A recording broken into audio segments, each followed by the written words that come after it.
Today, we're talking about Ask Me Anything, especially with you and especially with your shops.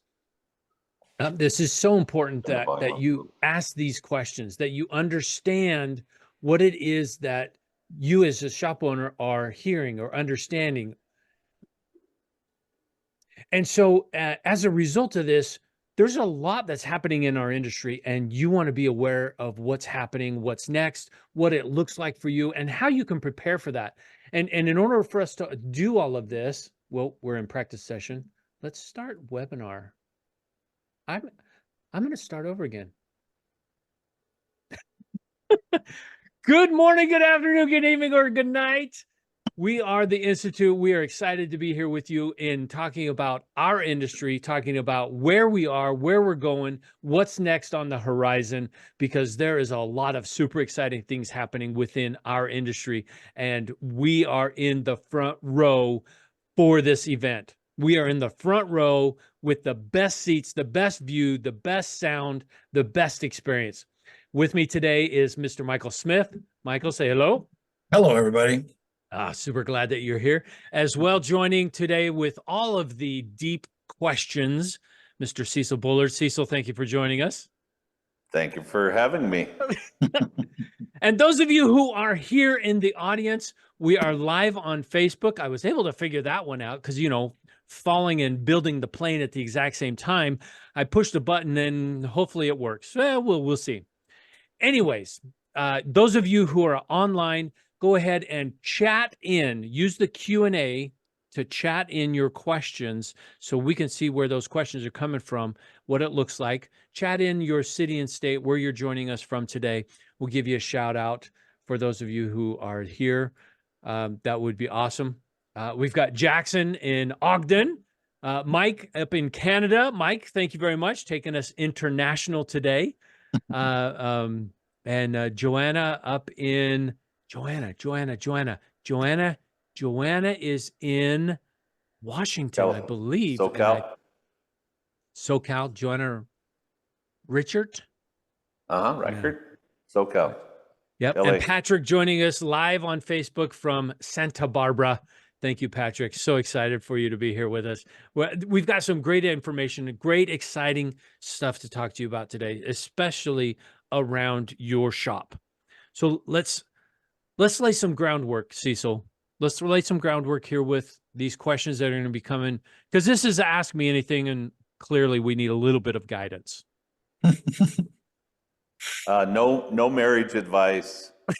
I won't tell you where to hide a dead body, but I understand the best place is on the page number 2 of Google. Page 2 of Google. Nobody goes there. Nobody goes there. So none of that. What we're really hopefully going to talk about throughout this is shop questions, automotive business questions, automotive marketing questions. What's the future look like for our industry questions? This started for me looking on some other Facebook groups and having people ask questions, and then having what I call the blind leading the blind, meaning there's a lot of people answering those questions, and I look at the answers and I go, it's very frustrating for me because I don't think it's the right answer, okay? And so I believe having a couple of people who, quote unquote, are experts in the industry, if I have a question, I want to get it answered by somebody that I'm going to believe the answer, and I think it's the best answer, as opposed to somebody that hasn't ever done it, hasn't ever accomplished it, and might be, giving me information that's just not good information. I'd like to make sure that we have good information. I'd like to do it routinely here or somewhere, because there's so much bad information online, misinformation, etc. Yes, there is. There's a lot of people that will tell you how they felt, and that's what they're qualified to do, how it made me feel, what it made me think, but there's very few that are qualified to actually give direction, to give advice, to coach or train. Very few that are actually qualified in that arena. And I want to take away from shop owners who have done it And because I think in some ways, in many things, there's a different way to do it. So, we talk about certain margins, and other consultants or even shop owners might say, well, that margin's not enough for me, or that margin's too high for me. That's fine to have that kind of disagreement, or to say, well, for my shop, I'm going to do this way. But at the very least, we would like you to have good information to make good decisions from. Agreed. It'd be like having having my, if I have a 10-year-old grandson who knows nothing about cars. That'd be like him giving car advice. You don't want to get car advice from the guy that started 3 weeks ago. You want to get car advice from the best technician out there, right? The guy that knows. And so I think we have a lot of business advice that's coming from places that are like my 10-year-old grandson. Yeah. So let's start with probably the question I hear the most. My question is that I hear the most is around a single shop owner, currently a single shop owner. Should I stay with my single location and build it up to a $6 million a year business? Or should I have 2 or 3 businesses, 2 or 3 shops that say I have 3 and they do 2 million each? Now I have a $6 million business. Michael, I think that's a best question for you. I might add a little at the end. Well, I thank you for that. That's, I think about this industry, and I think about the old answer to that question might have been, well, it depends on whether you want, assuming that the nets are similar, right? Between having multi-shop, couple of shops, and the single one, everything kind of nets out being equal, then whatever you prefer. The game's changing a lot at this point, and that is that the private equity opportunity is here in the background. It's begun. And so the concept of being able to scale and get bigger, and maybe get a lot bigger, changes the game. If you want to be in a single shop system and run it profitably, and it takes care of your family, and that serves your objectives in these days, that's still just fine. Down the road, as consolidation continues and the private equity guys come to town and bigger players are forming and being stronger in individual markets, it's a bigger consideration to decide whether you want to stay single or whether you want to enter the growth game and really leverage what you know. So I hope that helps in the short run in terms of thinking. It goes back to exit strategy and what the individual wants. So Cecil, go ahead. So I think I would add to that, if you are a single shop and you haven't figured out how to make a consistent net profit out of your business, or how to effectively manage your staff so that you don't have to, you can't, I don't believe you can be a completely absentee owner ever unless you have a really great manager running your business. And even then I don't think you can. The corporate or whatever has to step in, make sure the manager's managed, right? So, but if you don't have that done, please don't take on a second or a third shop, because it just makes your life miserable. And, you might have years where you're not making the profit you need, and you're not spending time with your family because you're going between 2 locations or 3 locations, just trying to get by. So I would say that would be one thing. The other thing is, when I do expand, if I expand to another location, if I have more capacity where I'm at, and I don't use that, but I expand to another location, now I have another rent. Now I have more utilities. Now I have more insurance. There's a whole nother set of fixed expenses that come along with that. And so, I think Michael said, what's your outcome that you're really looking for? Do I want to sell to, my business 5 years down the road where I've got 12 locations and we're doing $6 million in EBITDA to a private equity company? Then I need more locations.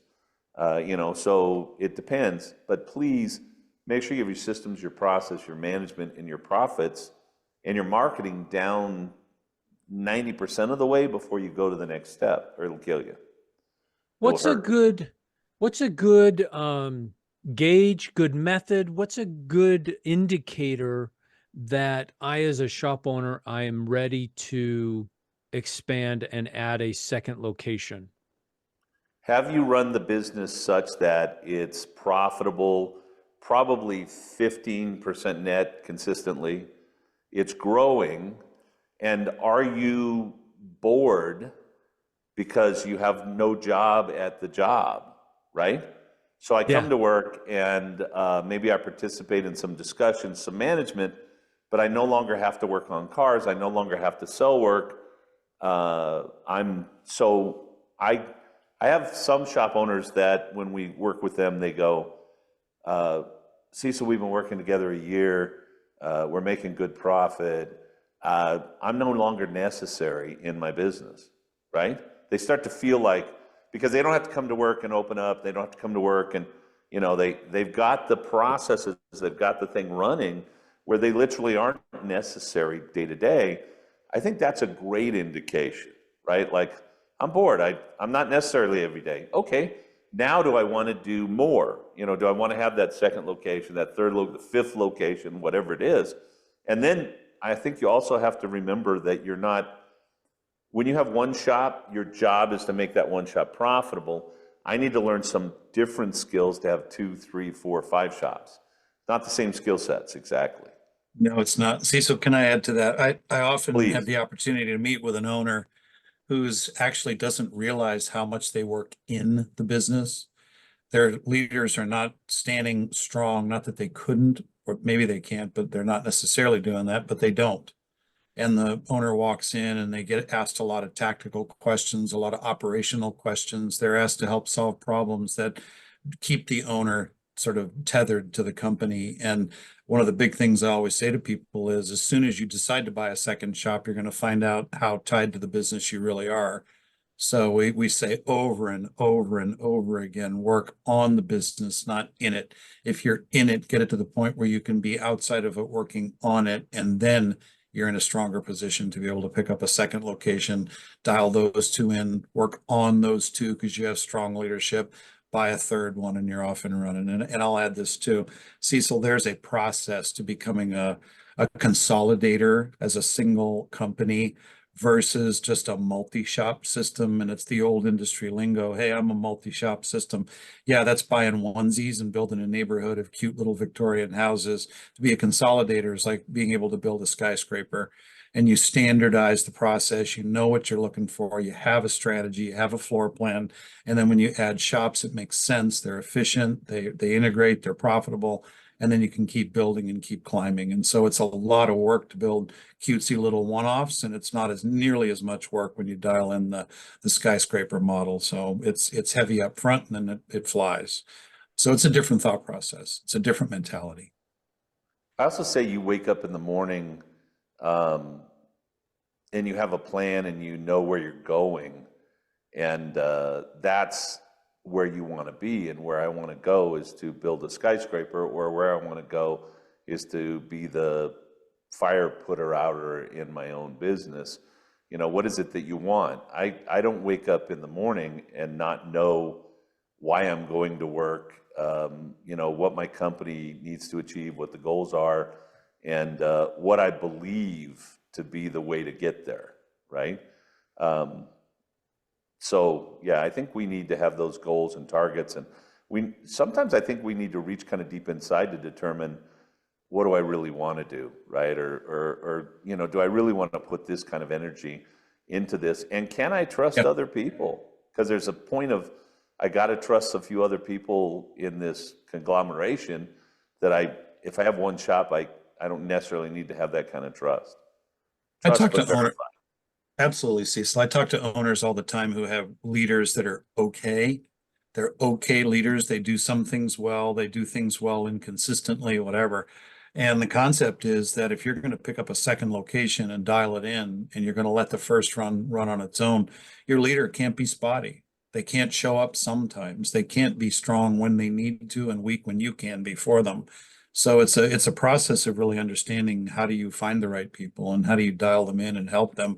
It helps a heck of a lot if you have a team behind you that's excited about their own professional careers and about learning through growth and how do they get bigger with you. And when you build that team and the team is excited about that. You jump out of bed in the morning, and it's not just whether you're excited or not. You jump out of bed and you're all excited about the same thing, and you fight together. That camaraderie builds a sort of a championship team mentality. And guys, it gets a lot more fun and a lot easier if you have that than if you're struggling in a tough business because it's just not quite gelling, right? The gears aren't quite meshing right. So it's a lot about attitude and also preparation. I would also say don't let perfection hold you back.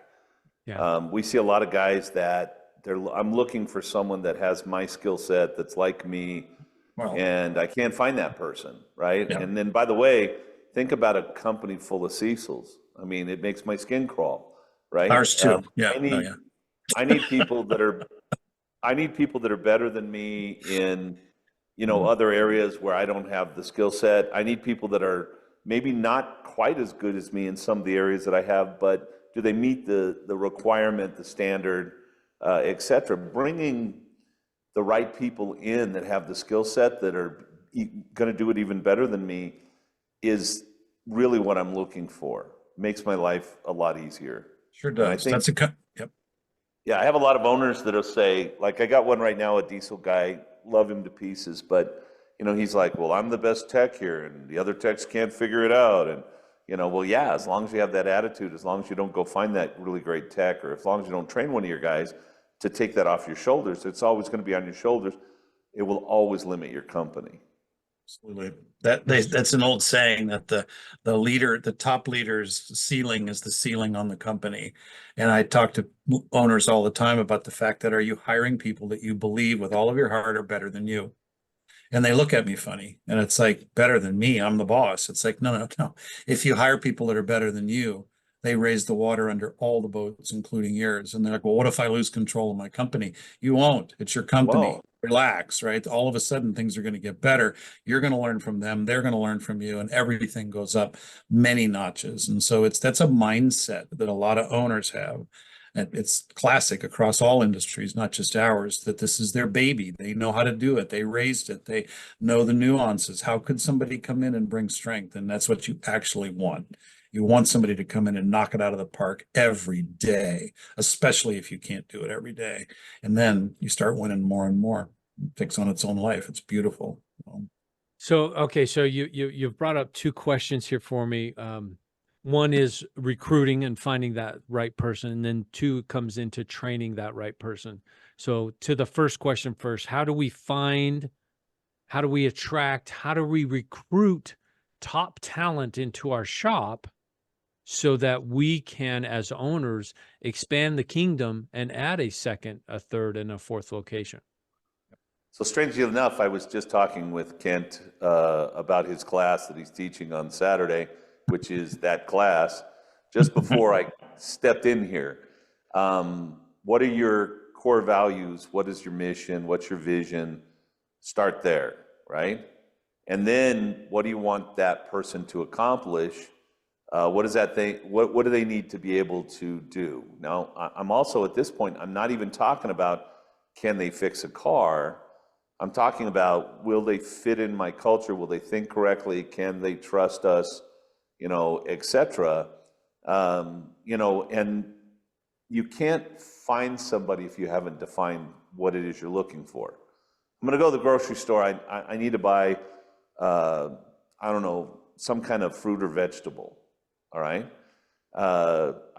If I don't know what I'm looking for, I'm not going to find what I'm looking for. I might get something, but I might be looking for something small and green and stinky, or I might walk out with something long and thin and yellow, right? Because I don't know what I want. I didn't know what I want when I walked in. Right. So define the roles and goals first. What's understand where the company's going or where you think it's going, and understand what that position needs to be able to do. And so I'm looking for cultural things first. Will you fit within my company? Do you have the kind of energy level I think you need? Are you an honest person? Do you look like you would be completely and fully invested in the mission, the vision, et cetera? And that's my first thing. And I think today advertising's different for people because you used to say, I want a tech and here's what we pay, here's the pay range, and you know, we're open Monday through Friday and a few other things. And you'd run that ad and you'd get 20, 30, 50 replies. Today you run that ad, you're not going to get any replies. No. So, you know, you have to figure out, you know, that person that I want to hire with that skill set, what am I going to need to pay them, right, to be attractive? What kind of an environment are they likely to want to work in? What do I need to look like and feel like? You know, what can I offer them to make their life fulfilling? Because if you look at the Z-Gens and the what's the next one? I don't know what the next one is, but if you look at them, their thoughts about contribution are not the thoughts about contribution from the baby boomers. Boomers were like, I'm going to have a job, I'm going to work for a company, I'm going to work for 40 years, I'm going to work hard. But life fulfillment, you know, am I going to get a great feeling about going to work every day? Well, no, that wasn't in the mix. Who cares, right? Nowadays, it's more about life fulfillment and less about I'm going to work for this company, I'm going to earn X, Y, Z. You have to Let me make build it on, attractive. let me build on that too. There's a model that we're all familiar with, the apprentice to journey person to master, right? Happens in the back shop, happens at the front desk. The psychology of that, guys, is that apprentice level people tend to be very tactical and technical because they're learning the deep skills, right? At that moment. The journey person who comes along behind it is fine-tuning those skills and broadening them. The master has them down and loves the problems that nobody else can solve. And the point of that is that it's a very, you know, if you're going to go out and look for a master technician, don't go out and post a job that talks about technical stuff. That's apprentice level language and conversation that's attractive at a lower level. You want to post a job to get a unicorn to walk in the front door, talk about what's important to a master. They're in the meaning zone. They're past even the application of high level skills. And they're like, what's the point of all this? Where's the value that I bring in the marketplace? And so finding the right people is a matter of knowing who you're looking for. What's their psychology? What's beyond their technical skills? And then how do you speak to them in the world that they live in? It's like leadership. Leadership's about the people, not about the leader. We meet them where they are. We don't ask them to meet us where we are. And so it's a process of knowing where you're going. Who are you looking for? What's the value? Where are they with their language and thought process? And you go meet them there, and then it's extraordinary. The fit happens naturally. Yeah, my father's generation was talking to my father. I'd be like, we need to tell these guys how good they're doing. You know, we need to create some kind of a bonus system, blah, blah, blah. And my dad was like, they get a paycheck, don't they? Right? And that kind of was the mentality. You're going to work, you're going to get a paycheck. That's what you can expect. Nowadays, we are so far from that. And so, you know, I walk into shops and it looks like a 1960s shop. And I think we don't need to elaborate, but there's grease on the ground. There's used parts laying around. There's, you know, the walls haven't been cleaned in 15 years. It's disorganized, blah, blah, blah. I have all my stuff I feel comfortable with. But is that something that a 35-year-old master technician is going to feel comfortable working in every day, right? Because it's a different generation. It's different people. It's different thought process. Mm-hmm. And I would say, moreover, we need to have a professional appeal for the people that need to have their vehicle taken care of, but we also need to have a professional appeal for as Michael calls them, the unicorns, because they're not coming, they're not coming to eat beans. They're coming to eat not just a steak, but a Wagyu steak with all the fixings, right? Right. Right. So, okay. So I have a question about what we're creating, what we're doing here. writing the job descriptions, do we write it for the unicorn or do we write it to fill the position? Well, okay, Michael, you can jump in, but first of all, I have a position, and that position needs to be able to accomplish certain things. I have a job description based Okay. on the position, okay? But when you say to advertise the position, I'm not talking about job description to say this is what this role does in the company. That's job description, right? So when you come in, if you're a tech and you say, well, I only want to bill 3 hours a day, that's not going to work for me, right?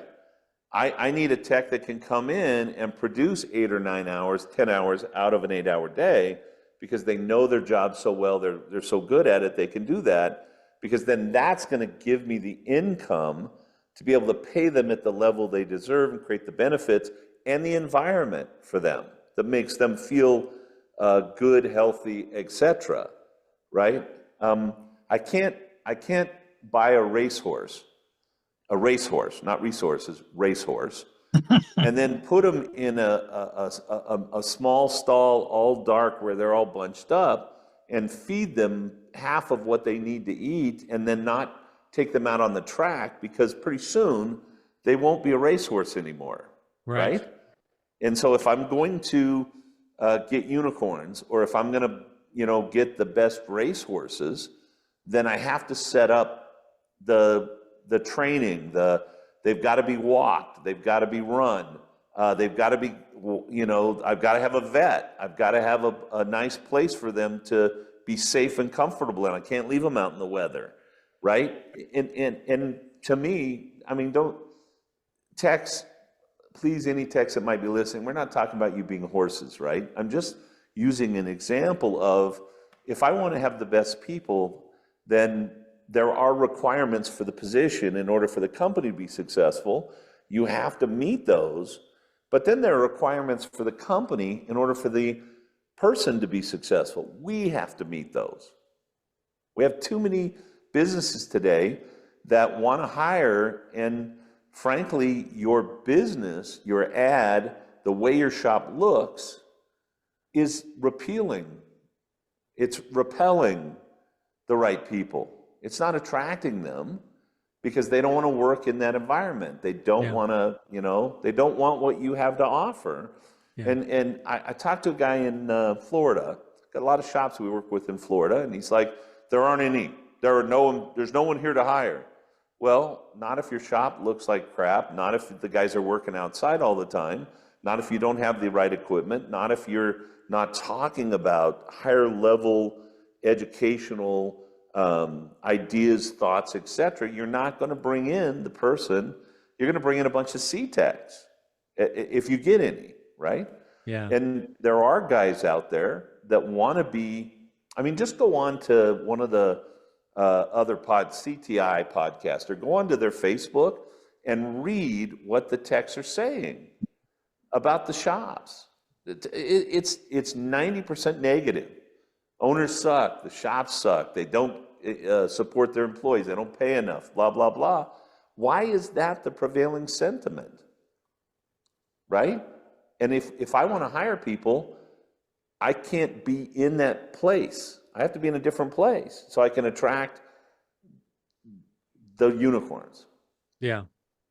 Jimmy, there's an aspect of being, real quick, and let's jump there. There's an aspect of being on a championship team that feels different than being on a functional team.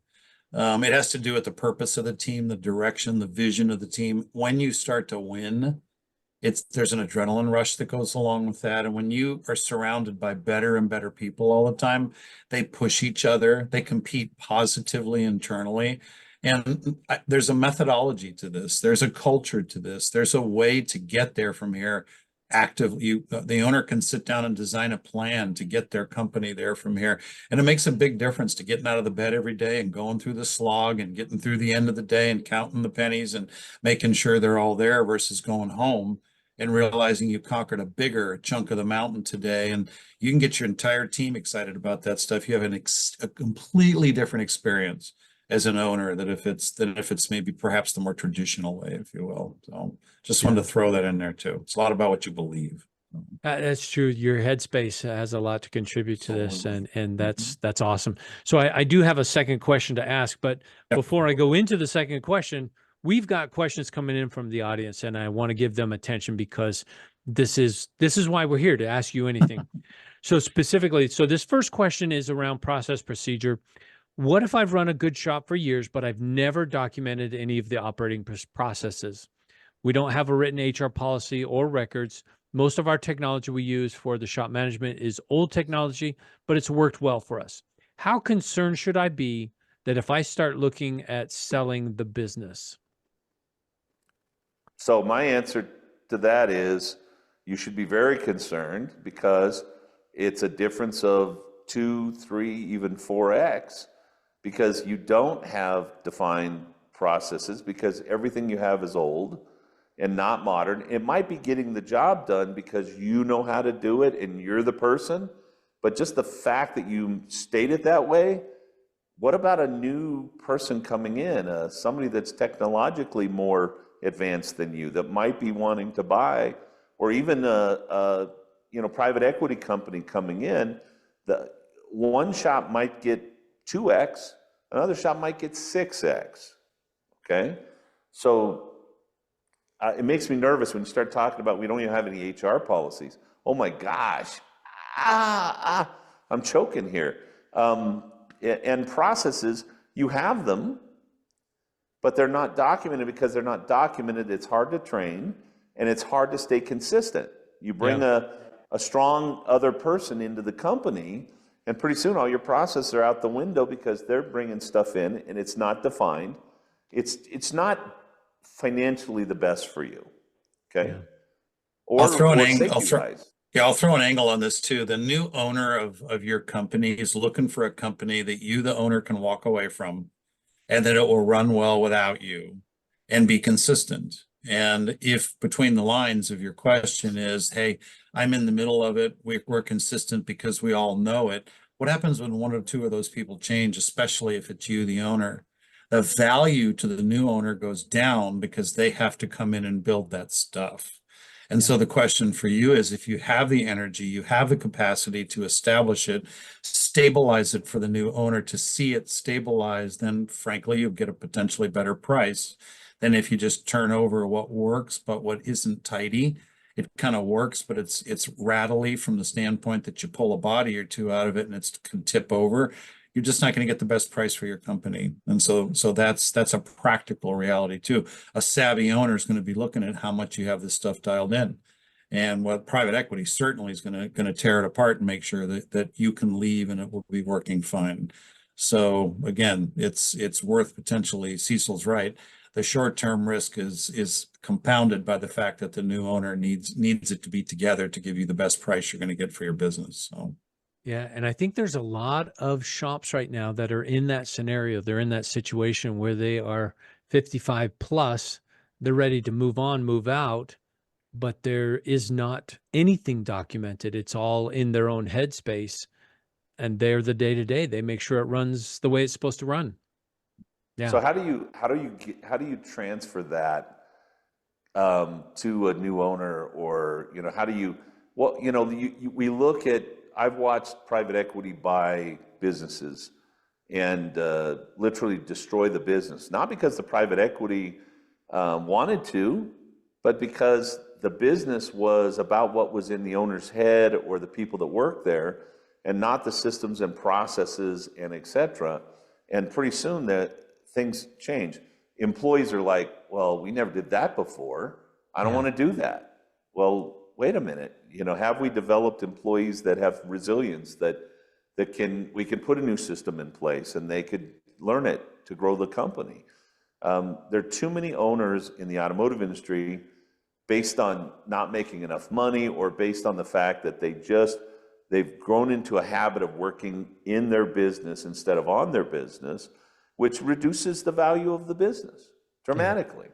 Well, and Cecil, let me add this to it too. If you are an owner who does not have these processes and systems in place, and you do want to think about growing or having a stronger team, You go look for a, if you will, a rock star, a unicorn store manager to come in and help you and take over.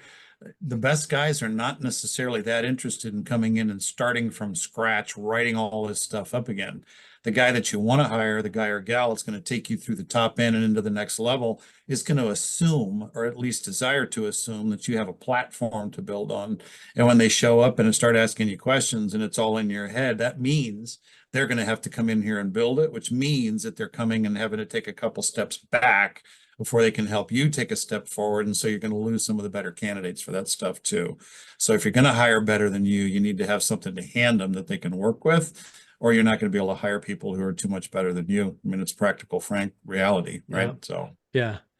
Where you're going right now, it goes right into the second question that came in as well. And I'll steer this just a little bit because the question isn't foolproof, if you will. The question is, how do I know what is a fair price for a shop in the open market today? It seems like it's so subjective. I wouldn't pay asking price for many of them that are listed.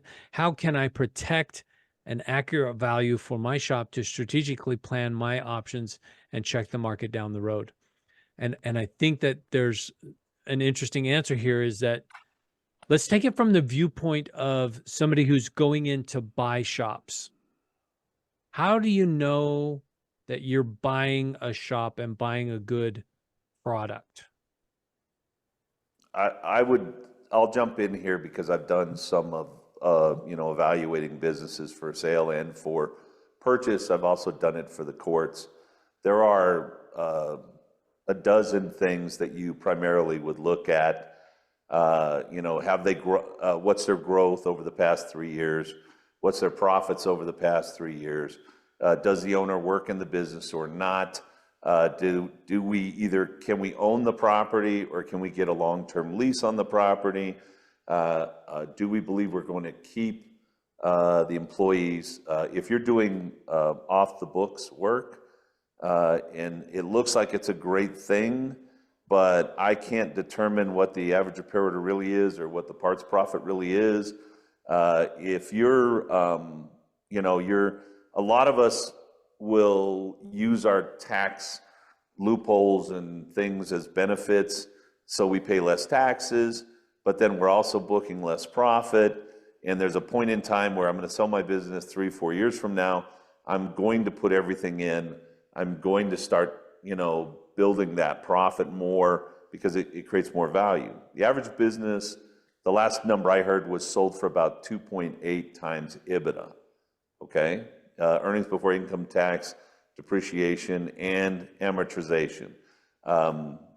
Depreciation, hard assets. Amortization is writing off, I call them soft assets. Michael might clarify that for us. But, enough. Yep. Traditionally today, most of the automotive business are worth somewhere between 1x and about 4. Very hard, 2 years ago, very hard to sell a business for more than 4x. But if you're doing higher EBITDA, if you have multiple shops, that's the value to you to sell that, because now I'm creating a 6x, an 8x, even maybe a 10x or more, depending on the private equity company, whoever I'm going to sell to. All right? And whoever made the statement is correct. Most of the automotive businesses, you're going to look at what they're pricing themselves at, they're not even worth close to it. Okay? Once a professional has looked at that business, a friend of mine recently bought a business a year and a half ago. They wanted $800,000. They couldn't prove income. They'd been, quote unquote, taking $200,000 in cash out of the business as an owner, et cetera, et cetera. And I looked at that business and I said, the best I could come up with is a charity payment of $50,000. If I bought that business, I would not have offered more than $50,000 because I can't prove income. And come to find out that most of the employees were also being paid cash. So how do I, in today's day, how do I pay my employees cash? It's too risky. It's illegal. And then what if I take all these people off cash who are on cash? What happens? Well, they lost most of all the employees. They lost most of the customers. And they ended up paying about $400,000 for a business that had zero value, right? but they wanted 800. And the realtor that was selling it, or the broker, was like, well, you should know, Cecil, if you've looked at a lot of businesses, that this thing's worth 800,000. And I said, yeah, okay, whatever, right? You know, so if I'm the seller, there's certain things that I want to do that I'm going to create more value in my business. Putbacks, making sure that all the profits there, making sure the business is growing, and for probably at least 3 years. We're not talking about, well, I just decided to do this 6 months from now, I'm going to sell the business. It's not going to get you much, right? And as a buyer, you could do it, right? You could do yeah. it. You could sell it in 6 months, and you're going to get a charity $50,000, but you're not going to get $400,000 or $800,000. Yeah, That and then we takes talk planning. about assets. These guys think that they've got 100,000 in inventory, so it's worth $100,000. Ha ha ha! You think you have 200,000, 300,000 in tools, and it's worth 200,000 or 300,000? Not even close. You know, assets are worth 10 to 20 cents on the dollar in a deal. You're not going to. No one's going to pay a ton of money for your used tools. Yeah. It isn't going to work that way. And Blue Sky, you know, 25 years ago we bought a business. They had a big customer list, big Blue Sky thing. Oh yeah, that's great. And you paid for Blue Sky. Today, Blue Sky isn't worth the sky that it's on. You know, the whatever. Michael, you can add or subtract. Oh yeah, no, I'm just sitting here listening to you, Cecil, thinking about the investor's perspective, and what they're looking for is the potential future return and whether you've dialed the risk out of your business or not. So the first question was, what if I don't have all the risk dialed in with all the policies and procedures? That's a negative for a new buyer, right? This question is, how do I know what I'm looking at? Guys, if you can't get decent financials from somebody who owns the shop, I would think twice as an investor, right? Are you a shop owner or are you a business investor? And you're both, right? If you're an owner. So part of what we teach in the classes I teach is, look, let's put a different hat on for a while. Let's think of ourselves as business owners, as private equity investors in our business. So now you start looking at expanding your portfolio to another location. And if you're thinking as an investor, you can't get decent financials out of somebody. Do you want to take a flyer on that?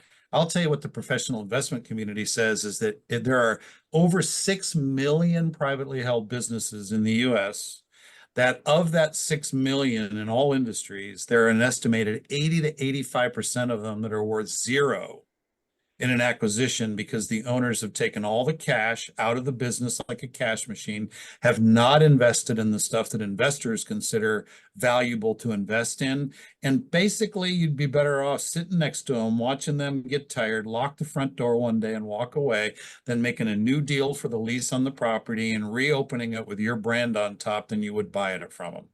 And I mean, they don't have customer lists. They don't have people to buy. They don't have momentum going. They don't have financials. There's nothing in the bank. And again, what Cecil said, back to the assets, is what's that worth?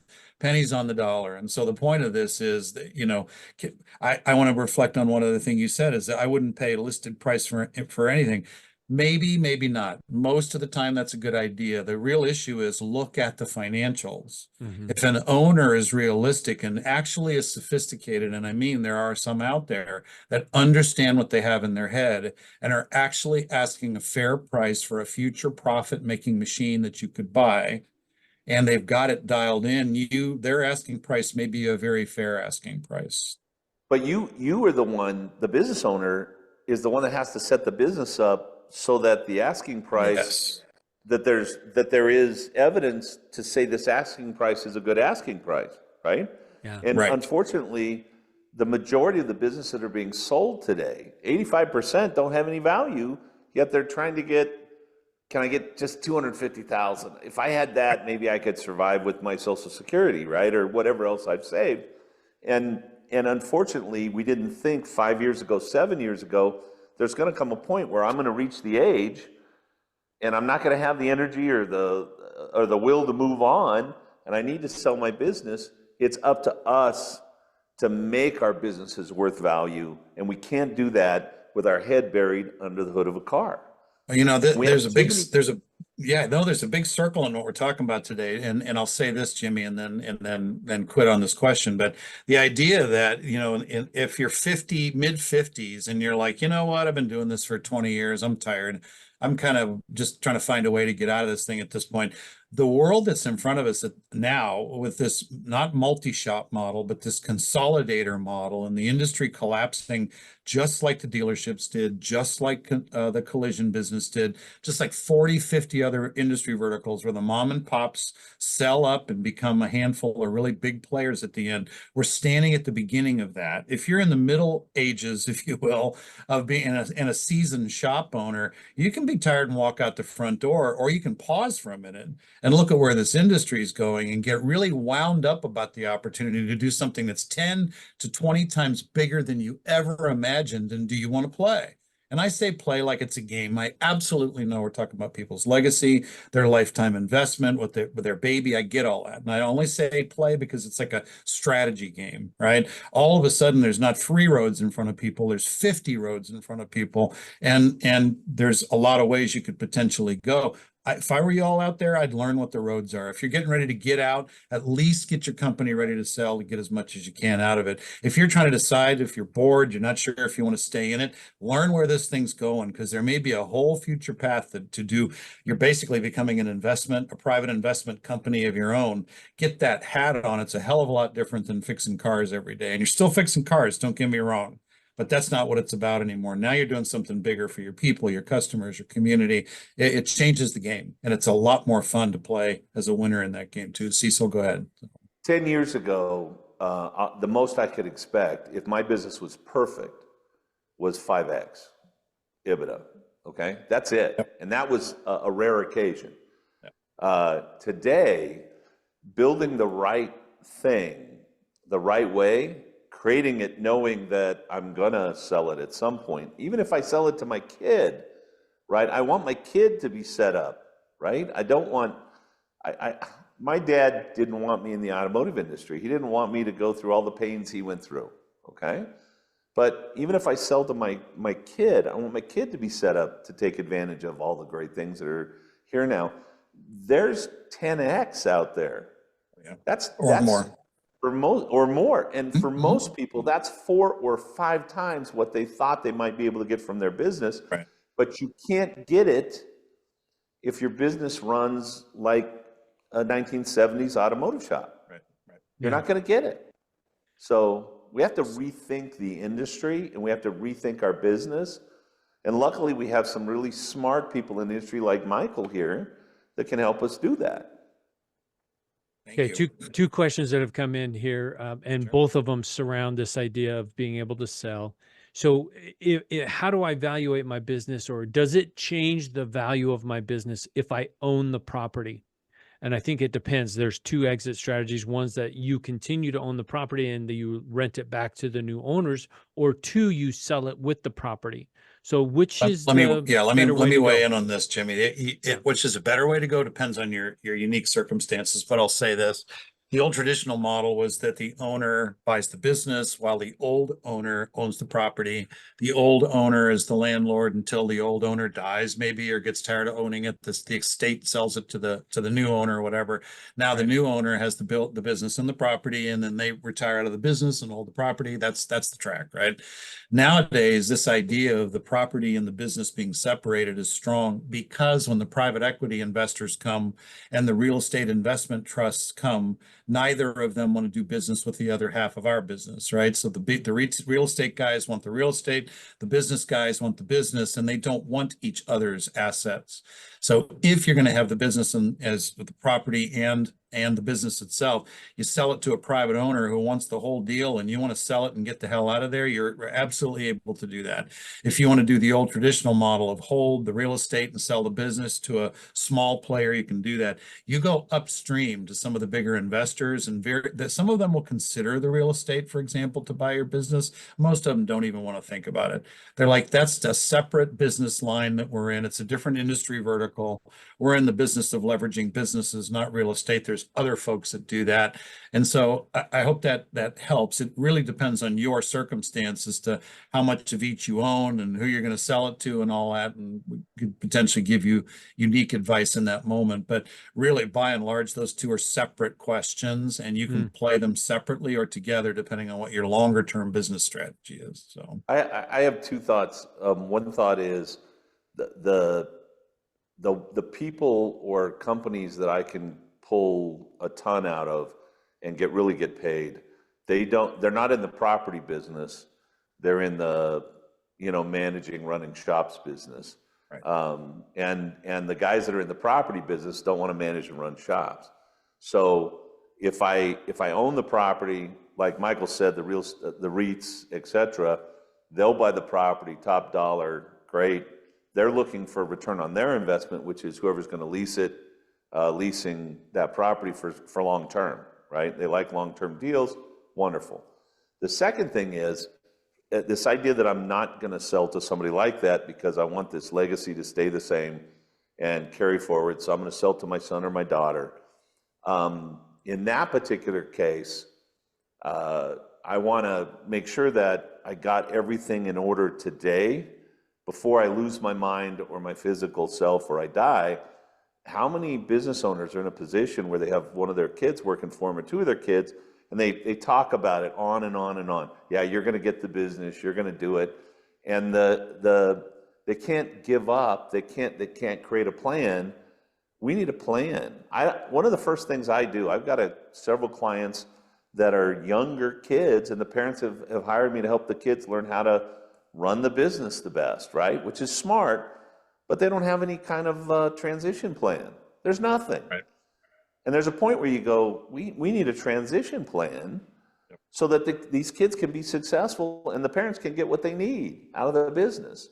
We can't be afraid that there's a day where we're not going to be in our business anymore. We got to stop doing that and start having some real plans, because my mother had a trust, my dad had a trust, the family had a trust. And it still took almost 5 years to get that money moved to the people that should have had it, because the trust wasn't set up right. Think about if you have nothing, what's going to happen? In many cases, that whole thing you worked your whole life for is going to disappear, and your kids are going to be working for somebody else. Well, let me add a statistic to this. 30% of businesses where the kids take over survive. 30%. That means 70% of them fail because the kids weren't ready. Take it out to the next third generation, there's only 12% of them survive. And you go to the generation after that, you're under 3%. So the point being that your kids are maybe just as smart as you are, maybe smarter. Guys, you got to get them ready.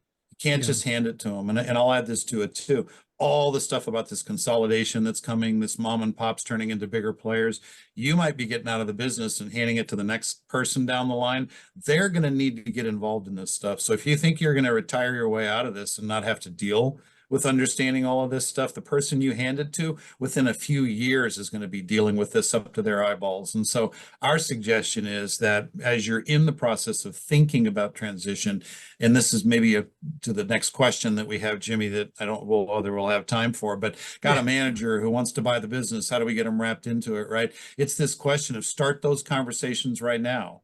Because as you guys together, you, the owner on your way out, the manager or the kid on their way in, start to understand where this industry is going, you guys can sit down together, and it's not about striking the deal. That's not the point.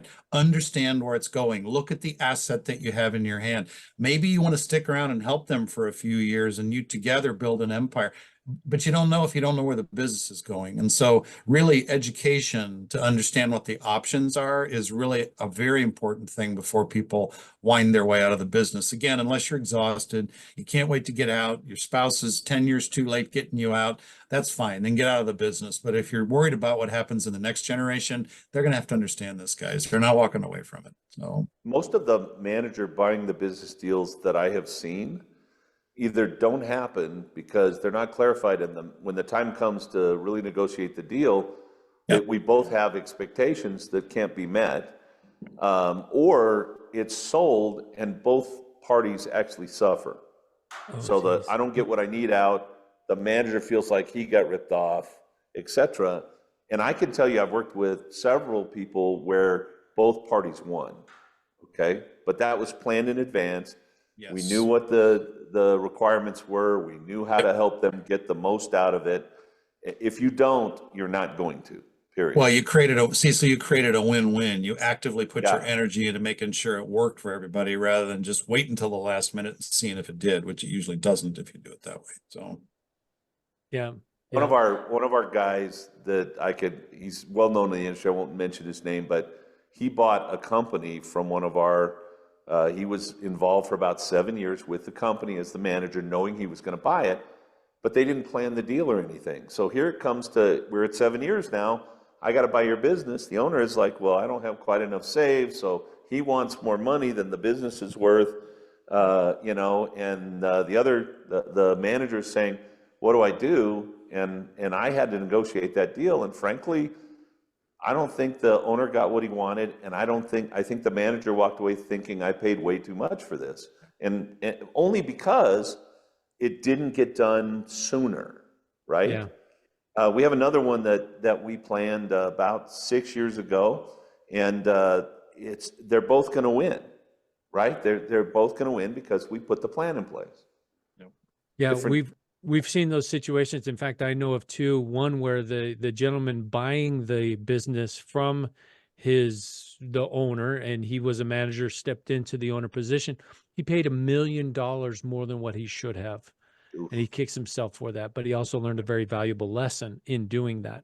Second scenario is where the gentleman, the owner, sold it to a key employee, and here it is 4 years, 5 years into a 7-year plan, and the key employee comes back and says, here's the keys. He's yours. I got to tell you, that has to be the worst feeling in the world, because now my business has been run down, and my retirement, which is a big part of the next 3, 4, 5 years, whatever, I'm not getting those payments, and what I have is a set of keys to a building with old equipment, old people, not that my clients aren't even the same.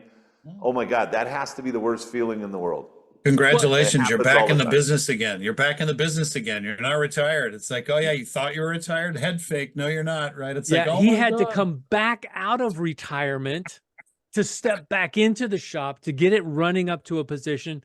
And I believe he has sold it yet again. So yes, if you're in that scenario or that situation, make a plan, have people with you, have a plan so that everybody wins. And at the end of 3 years, 4 years, 5 years, 6 years, 7 years, whatever that timeline is, you have a plan that's well-defined and people that are well bought into that plan and making sure that it happens right.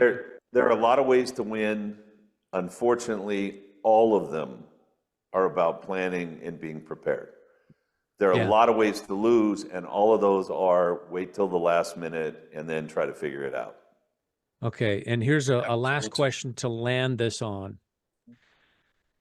Then, would it make sense to create a manager or an employee ownership track now? Then if that employee leaves, I have that same track available to hire someone else with that same vision, et cetera.